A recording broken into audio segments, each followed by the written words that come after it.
नमस्कार दोस्तों, छत्तीसगढ़ की सबसे बड़ी खबरें सबसे पहले प्राप्त करने के लिए छत्तीसगढ़ अंजोर समाचार चैनल को सब्सक्राइब करें और वीडियो को लाइक करें। आज की इस वीडियो में जानेंगे सरकार ने कौन कौन सी बड़ी घोषणा की और आप छत्तीसगढ़ के किस जिले या गांव से वीडियो को देख रहे हैं तो कृपया कमेंट बॉक्स में बताएं।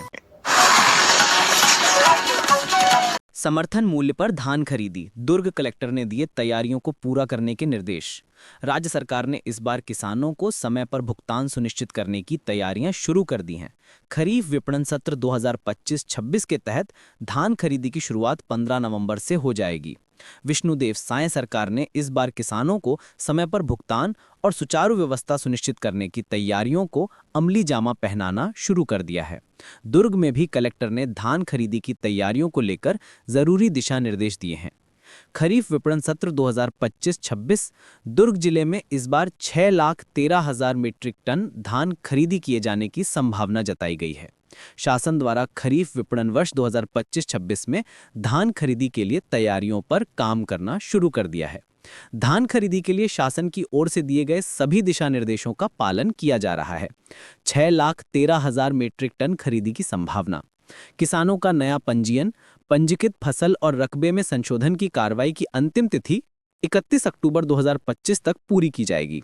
दुर्ग जिले के अधिकारियों की ट्रेनिंग के दौरान दुर्ग कलेक्टर अभिजीत सिंह ने जरूरी दिशा निर्देश जारी किए।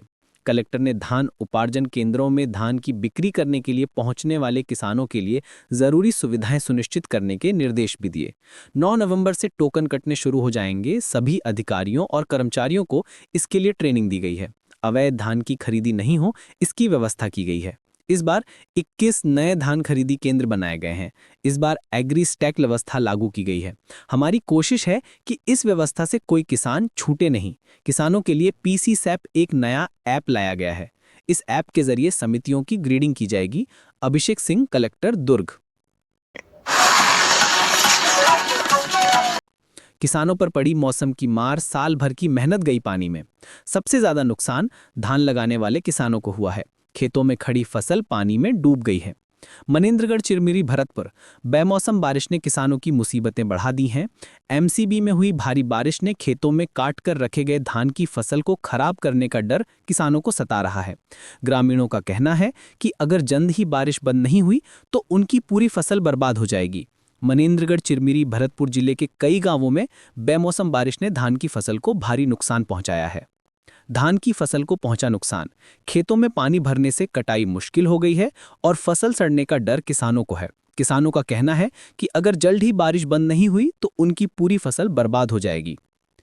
किसानों का कहना है कि बेमौसम बारिश ने उनकी मेहनत पर पानी फेर दिया है। धान की फसल कटने के लिए तैयार थी, लेकिन बारिश ने साल भर की मेहनत पर पानी फेर दिया। अगर और 1-2 दिनों तक ऐसा ही मौसम रहा तो खेतों से फसल को निकालना मुश्किल हो जाएगा। आफत में अन्नदाता। छिराहटोला गांव के रहने वाले महिला किसान राजकुमारी ने बताया कि बेमौसम बारिश ने उनकी फसल बर्बाद कर दी है। धान कटकर खेत में रखा था, लेकिन पानी गिरने से पूरी कटी फसल भीग गई है। उनके पास 5 खेत हैं और सभी में पानी गिरने से धान की फसल भीग गई है। राजकुमारी ने बताया कि लगातार 3-4 दिन से पानी गिर रहा है, जिससे उनकी फसल पूरी तरह से भीग गई है। महिला किसान बताती हैं कि फसल पककर तैयार थी और उन्होंने काट भी डाला था, लेकिन पानी गिरने से पूरी धान भीग गई है। लगभग 80-90 हज़ार का नुकसान हो गया है। जब क्लास में विद्यार्थी बनकर बैठ गए deputy CM Vijay Sharma. Digital board की मदद से टीचर ने उप मुख्यमंत्री को बताया हृदय की संरचना और बैटरी की कार्यप्रणाली। डिप्टी सीएम और गृह मंत्री का प्रभार संभाल रहे विजय शर्मा मंगलवार को अपने गृह जिले कबीरधाम के दौरे पर रहे। डिप्टी सीएम ने ग्राम बिरकोना से उच्चतर माध्यमिक शाला से कवर्धा विकास खंड के अंतर्गत संचालित 17 शासकीय स्कूलों में स्मार्ट क्लासरूम सुविधा का आगाज किया। इस अवसर पर उन्होंने स्मार्ट कक्षाओं का स्कूली बच्चों के साथ रिबन काटकर शुभारंभ किया। कार्यक्रम में कवर्धा विकास खंड के सभी स्कूल जहां स्मार्ट कक्षाओं की शुरुआत हो रही है, वहां के बच्चे वर्चुअल माध्यम से सीधे जुड़े। इस मौके पर विजय शर्मा बच्चों के साथ क्लासरूम में बैठे। डिप्टी सीएम ने गणित और विज्ञान के सवालों को कैसे टीचर बच्चों को हल करना सिखाते हैं, ये भी जाना। स्मार्ट क्लास स्कूल शिक्षा डिजिटलीकरण की दिशा में एक ऐतिहासिक पहल की शुरुआत हुई, जिसके साक्षी विजय शर्मा बने। क्लास में विद्यार्थी बनकर बैठे डिप्टी सीएम। इस दौरान उप मुख्यमंत्री शर्मा स्मार्ट क्लास में जाकर बच्चों के साथ बैठे और खुद भी विद्यार्थी बन गए। विजय शर्मा ने बच्चों के साथ बैठकर आदर्श विद्यार्थी की तरह डिजिटल बोर्ड के माध्यम से हृदय की संरचना, पौधों में पादप हार्मोन और इलेक्ट्रोकेमिस्ट्री में बैटरी की कार्यप्रणाली के बारे में डिजिटल बोर्ड की मदद से जानकारी हासिल की। डिप्टी सीएम ने शिक्षकों के साथ स्मार्ट कक्षा के संचालन, उपयोग और कार्यप्रणाली के संबंध में विस्तृत चर्चा की। विजय शर्मा ने खुद भी स्मार्ट बोर्ड संचालित कर इसकी उपयोगिता को परखा। डिप्टी सीएम ने कहा, इस पहल को जिले में डिजिटल शिक्षा व्यवस्था के सुव्यवस्थित विस्तार की दिशा में अभूतपूर्व कदम है। कसडोल में संपूर्ण नेत्र सुरक्षा कार्यक्रम की शुरुआत। स्वास्थ्य टीम घर घर पहुंचकर कर रही है आंखों की जांच। करीब 3 लाख आबादी तक पहुंचने का लक्ष्य रखा गया है। हर आंख की सुरक्षा, हर व्यक्ति तक स्वास्थ्य का लक्ष्य। बलौदाबाजार जिले के कसडोल ब्लॉक में स्वास्थ्य विभाग की ओर से संपूर्ण नेत्र सुरक्षा कार्यक्रम की शुरुआत की गई है। इसके तहत अब स्वास्थ्य विभाग की टीमें घर घर पहुंचकर आंखों की जांच करेंगी। मुख्य चिकित्सा एवं स्वास्थ्य अधिकारी सीएमएचओ डॉक्टर राजेश कुमार अवस्थी ने कसडोल ब्लॉक मुख्यालय से सर्वे टीम को हरी झंडी दिखाकर रवाना किया।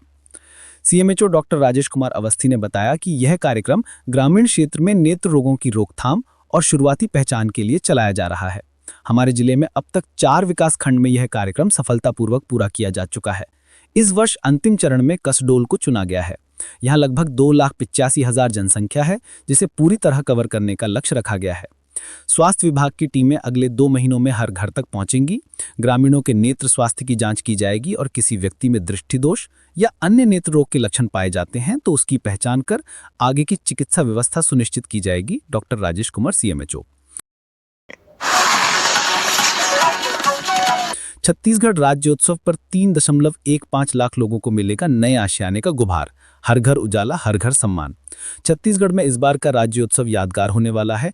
यहाँ राज्य स्थापना दिवस पर सबसे बड़ा गृह प्रवेश का कार्यक्रम हो रहा है। पीएम नरेंद्र मोदी 1 नवंबर को नवा रायपुर अटल नगर में आयोजित राज्य स्तरीय मुख्य समारोह में शामिल होंगे। यहाँ वे वीडियो कॉन्फ्रेंसिंग के माध्यम से प्रधानमंत्री आवास योजना ग्रामीण के तहत बनाए गए लाखों पक्के घरों का गिफ्ट लोगों को देंगे। हर घर उजाला, हर घर सम्मान की थीम पर यह कार्यक्रम आयोजित होगा। 3.15 लाख से अधिक लोगों को मिलेगा घर। पीएम नरेंद्र मोदी लोगों को सामूहिक गृह प्रवेश कराएंगे। राज्य में अब तक 3.15 लाख से अधिक आवास तैयार हो चुके हैं, जिनमें बलौदाबाजार भाटापारा जिले के 20,115 हितग्राही भी शामिल हैं। ये सभी हितग्राही एक साथ अपने नए घरों में प्रवेश करेंगे। बलौदाबाजार में 20,115 लोगों को मिलेगा घर। इस बारे में बलौदाबाजार की जिला पंचायत सीईओ दिव्या अग्रवाल ने ईटीवी भारत से बात की है। उन्होंने बताया कि प्रधानमंत्री आवास योजना ग्रामीण के तहत बलौदाबाजार जिले में अब तक उल्लेखनीय प्रगति हुई है। जिले के लिए कुल 48,000 आवासों का लक्ष्य तय किया गया था। इनमें से 42,000 से अधिक आवासों की स्वीकृति दी जा चुकी है, जबकि 30,000 से अधिक घरों का निर्माण कार्य पूर्ण हो चुका है। राज्य स्थापना दिवस के अवसर पर 20,115 हितग्राहियों का सामूहिक गृह प्रवेश कराया जाएगा। इसके साथ ही 25,168 नए हितग्राहियों को पहली किश्त की राशि भी प्रदान की जाएगी। जय जोहार, जय छत्तीसगढ़। धन्यवाद।